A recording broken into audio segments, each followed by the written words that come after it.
বৃষ্টি দেখলে বা তার শব্দ শুনলে অনেক সময় মনে হয় সব টেনশন, সব চিন্তা যেন দূর হয়ে যাচ্ছে। ব্যাপারটা শুনতে যতই রোমান্টিক বা আবেগঘন মনে হয়, তার পেছনে আসলে রয়েছে বেশ কিছু শক্তিশালী বৈজ্ঞানিক ব্যাখ্যা। আমাদের মন ও মস্তিষ্ক ঠিক কীভাবে বৃষ্টিতে সাড়া দেয় সেটা বুঝলে আপনিও অবাক হবেন। প্রথমে বলা যায় বৃষ্টির সেই টুপটাপ শব্দের কথা। এই শব্দটা এক ধরনের হোয়াইট নয়েজ, যা আমাদের মস্তিষ্কে আলফা ও থিটা ব্রেনওয়েভ তৈরি করে, ঠিক যেমনটা ধ্যান করার সময় বা গভীর ঘুমে দেখা যায়। এই তরঙ্গগুলো আমাদের চিন্তার গতি কমিয়ে দেয়, মনকে শান্ত করে এবং মানসিক চাপ কমায়। ফলে বৃষ্টির আওয়াজ আমাদের মস্তিষ্কে এমন এক ঘোরে নিয়ে যায় যেখানে আমরা আরাম পাই, এমনকি রিল্যাক্সেশন থেরাপির মতো কাজ করে। বান্ডেল থাকলে প্রতি সেনমানিতে টাকা বাঁচবে। বিকাশ সেনমানি বান্ডেল কিনে জিতুন প্রতি লেনদেনে।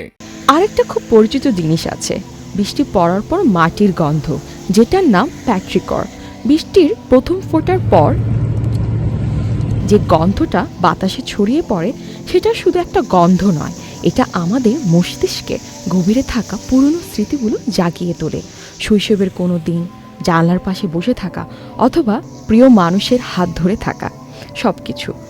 তাপমাত্রা এই সময় একটু কমে যায়, বাতাস ঠান্ডা হয়, চারপাশে তৈরি হয় এক ধরনের প্রাকৃতিক আরাম। বৃষ্টির সময় বাতাসে নেগেটিভ আয়রন তৈরি করে। এই আয়রন আমাদের মস্তিষ্কে ভালো লাগার হরমোন যেমন ডোপামিন আর সেরোটোনিন বাড়িয়ে দেয়। ফলে আমরা আরও বেশি শান্তি, স্বস্তি আর আনন্দ অনুভব করি। সবশেষে আছে আমাদের জন্মগত বৈশিষ্ট্য বায়োফিলিয়া হাইপোথিসিস অনুযায়ী মানুষ প্রকৃতির প্রতি সহজভাবে আকৃষ্ট। বৃষ্টি, গাছ, জল, পাখির ডাক